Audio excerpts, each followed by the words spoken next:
now. Hey. Hey, y'all. All right, so once again, I'm back. I think Queen Sugar came on Wednesday, and I had just came back from vacation from Myrtle Beach, and I'm back. I saw the episode, but then I had to go back and watch it again. And I hope y'all doing marvelous, marvelous, marvelous on this nice Friday evening. I hope you all had a nice, prosperous week and everything went well. And here in Atlanta in the cab, I know the kids getting ready to go back to school. We're going to come into some new shows. So we're going to get into this Queen Sugar, baby. Who wants some sugar? I want some sugar. So anyway, so this is episode 7, Queen Sugar. Who broke in the diner? Who did that? Who did that? Somebody did that. Who did it? Aunt Vi was talking to one of the employees there, and they were closing down the diner for the evening. And so came back the next day, the diner is destroyed. I'm talking about like the tables and the chairs and everything is just like everywhere, and she didn't have cameras. Wow. She was like, well, I didn't think I needed, So we got to find out who actually did it, and first thing that came to my mind was somebody, fucking with Charlie. You know what I'm saying? Because, she is running for city council, and they have that, they threw a brick in her building, and just other little odds and ends happening, where she did the clinic, the ICE team came in and deported one of her employees. And so it's been a lot of things happening, around. So we got to find out who did this. So they go across the street to the pharmacy and they look at his cameras. First, they see this guy that's taking pictures. The guy that is taking pictures is this man named Hank. I wrote his name, Hank Miller. He's the consultant for Jacob Boudreaux. The second picture they see is, I think his name is Juan.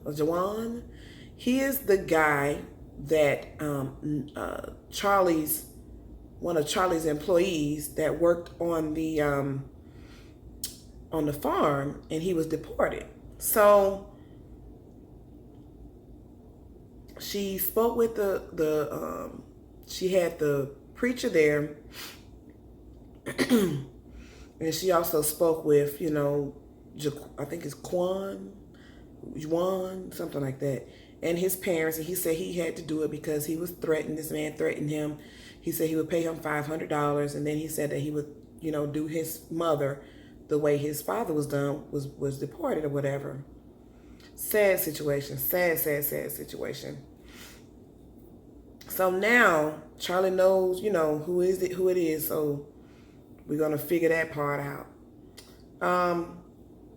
Where is Hollywood? Hollywood is visiting his mother. Okay. The last episode,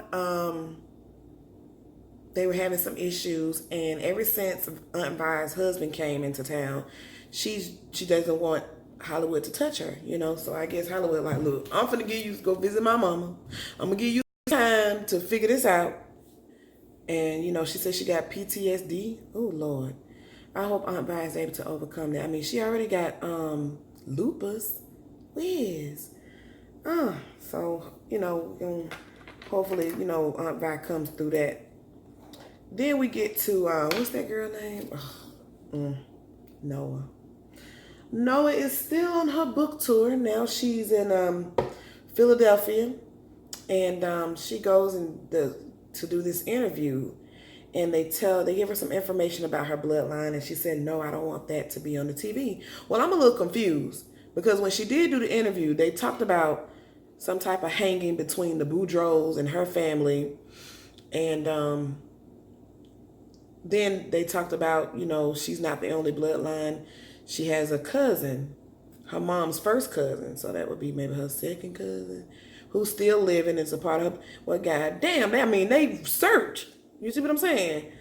Damn. So she was relieved to be, I'm happy to be proven wrong at once. Yeah, whatever. Uh, so the next scene, Charlie talks with the only black city councilwoman over there in St. Joe. They're talking with each other, and Charlie's just trying to get her on board. Well, basically, she says, look, we wanted the expressway because it was going to bring in jobs and everything. And why are you so against it? And at one point, weren't you with the Boudreaux, And Charlie, she had a point, So her thing was, look, you show me why they're building this expressway and why it shouldn't be good. And, then she'll hop on board. So now she knows that the Boudreaux was behind the break-in at the diner. And now she just has to find out why, the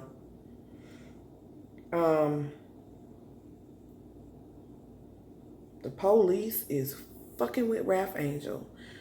He's doing this reform for people who, got out of jail and who's on probation.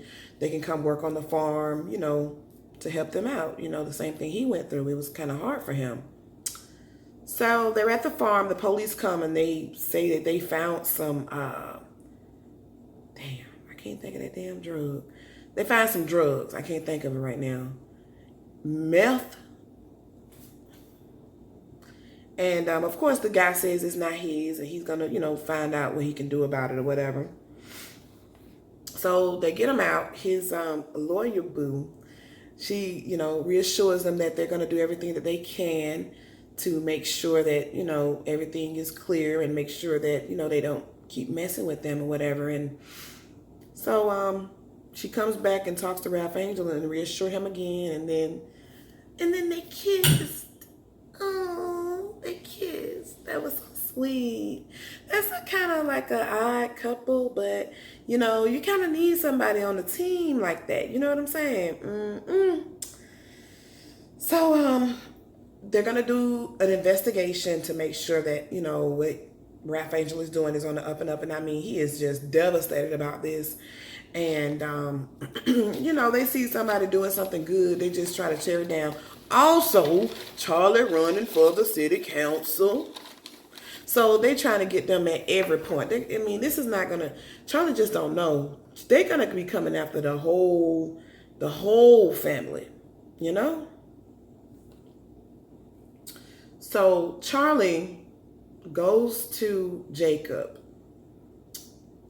Did he come over her house or did she go see him? I think he came over there. Yeah, he came over there or whatever. And she offered him some wine. And then like in this manila folder, she asked him, tell me what's going on. So, oh yeah, the Miller guy, he actually works from some type of gas company he used to work for or whatever. So the gas company has something with the prisons. And that's why they wanted to build the expressway. And the Boudreaux family is investing into it and want this to happen. And Charlie basically just got him to tell her. You know what I'm saying? She ain't had nothing in that manila folder, but well, you played me for a fool. Well, hell, you been playing Charlie for the fool for the damn longest. Like, what the fuck? Do you like her? Did you want to have sex with her? Or, but then you got, well, my family's different. No, your family ain't no damn different. You ain't no damn different than your family. You just happen to see a beautiful woman and figure that you can have any damn thing you want. Sit your ass down somewhere. So, I'm glad she got that information up out of him, though. You know what I'm saying? So then she goes back to the city councilwoman, apparently, and boom, she gets on board. Let's go into Darla. Darla goes to work. She sees the book, and it's actually on the chapter about her. Y'all already know the color on Darla on the Edge. Every time she be in some shit, we probably be thinking like, oh hell, she finna relapse. She finna relapse. And Darla, I'm strong. Shit, I just look weak. Shit. So she called Ralph Angel. He didn't answer. So I think she, confides in her boyfriend. Her boyfriend gives her some words and then tells her that maybe you need to call your whatever that person is. She said, I don't need to call them. I am not weak. Shit, I just having a moment. Shit. It's natural. It's human. People go through moments. Damn. So she dealing with that at work, and then they kikiing and laughing behind her back. That's fucked up. Motherfuckers. Everybody got a pass, but, you know. Once again, it went up to Nova to write the book. Speaking of Nova, while in Philly, she sees her police boo. Now, is it that while she's going through this trip, she's actually going through her life to see, is she going through her life and people that she's been in love with to try to find out the root to what's going on with her? Like, this is happening for a reason, because there's no way you go in each city and, you just happen to see everybody that you've been in love with. So she meets him.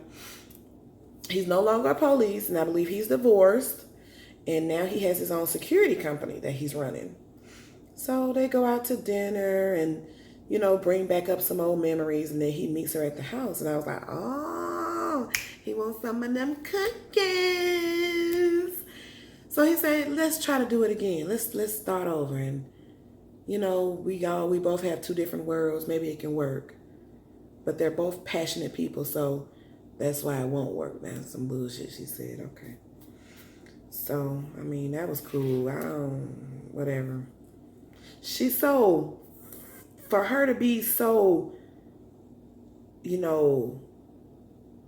I can't think of the best word for it right now, but like anti-black and want justice and all this, you date a white cop. I guess the sex. I mean, sex is sex. I don't know.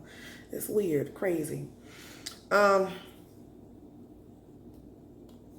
Vi goes old school on Jaquan, whatever his name is. So apparently, Charlie talked to Aunt Vi and told her what happened. She was like, bring him on in here. Whoo, bring him in here before I don't even want to do the shit. So she told him, look, you're going to have to do this old school style. You're going to have to get your ass out there, cook, not cook. You're going to have to get your ass out there, clean up, do whatever. She opens the door and go back to the diner area, and everybody was helping. Basically, it seemed like the people from the church and his family was helping out. So that was pretty cool. Very good. Because, first of all, I'd had to cuss that ass out for a minute. Let me tell you something. I don't give a damn who told you what, when, why. It's still my diner, But I guess because of what happened, she had to be a little lenient on him. So I can understand that. Finally, united we stand.